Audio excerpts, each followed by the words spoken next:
evening. I'm Tom's mother. Tom is my seventh of 12 children. People sometimes think a large family is a burden. My children were a blessing. But most of the challenges in my life were like clouds with a silver lining. The rough times actually turned out to be happy things. And my 12 children were my dozen roses. You know, people worry a lot about the middle child of the big family. They say they'll get lost in the shuffle. Well, in a family with 12 children, there is no middle child. We thought of our family as three families. We had the first six that were born in Oklahoma. Then we had Tom was the first of the 5 babies that were born in Nebraska. And they stayed the 5 babies as long as they lived at home. And then we moved to Wyoming, and Tracy was born there, and she was like an only child, and her siblings were like aunts and uncles. The grandchildren were like cousins.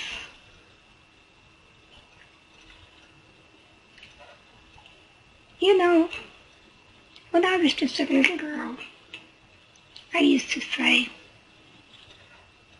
3 is a triangle, 4 is a square. To have a family circle, you would have to have at least 5. I didn't share that with Bill, my husband, but he did agree with me that it takes 3 to make a baby. The mama and the daddy and God. You know, even the first of my children, when they were in preschool, they would say, Mama is the boss of the kids, but Daddy is the boss of all of us. But that was okay, because Bill worked away from home so much. He'd be away from home 6 months at a time. And then I got to be the boss. I got to do things my way.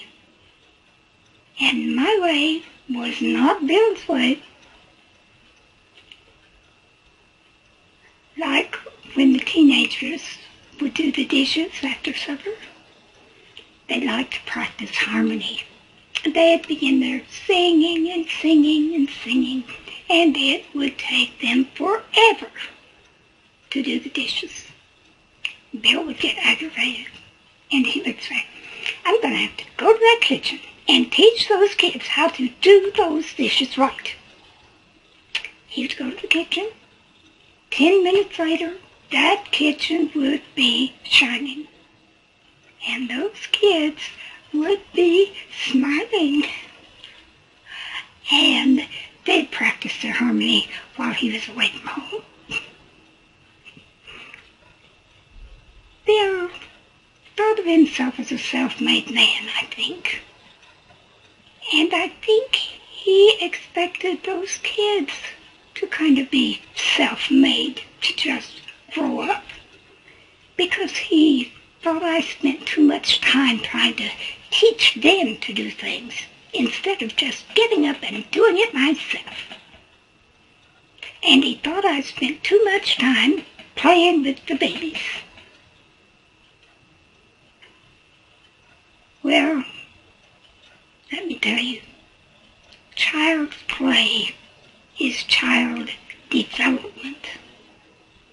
Now, when you're playing with those children, when you're reading them stories and singing songs with them and playing their little games with them, you figure out how their little minds are processing information. You kind of get inside their little minds, and they get inside yours. And that's how you build a house full of love.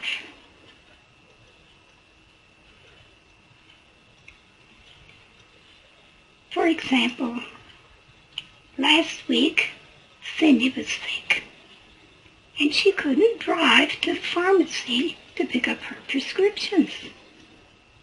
So little Jeremy, 5 years old, said, "It's okay, Mama. I'll take care of this. I can handle it. Except I have a problem. I don't have a driver's license. And I don't know where to go to get a driver's license. And then I can't sit in the front seat because of those airbags. You know, in a loving family, even the smallest child tries to step up to the plate and help in a crisis.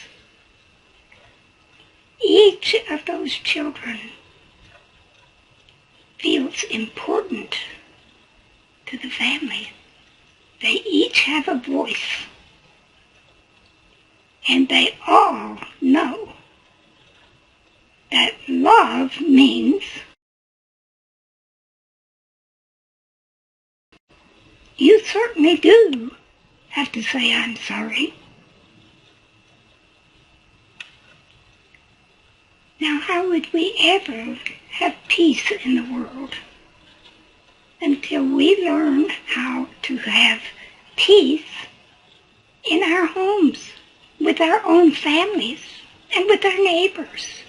That's how peace begins, with you and with me.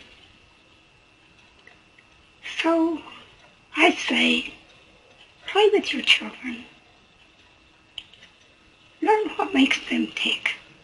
And don't wait until they're old enough to play Monopoly. They'll have their own interests by then. Start playing with them at the same time you start teaching them to crawl and to sit and to walk and to read and to brush their teeth. And then you will create sparkling smiles. Thank you for listening. It was nice to be with you. And thank you, Tom, for inviting me. Good night. Bye-bye.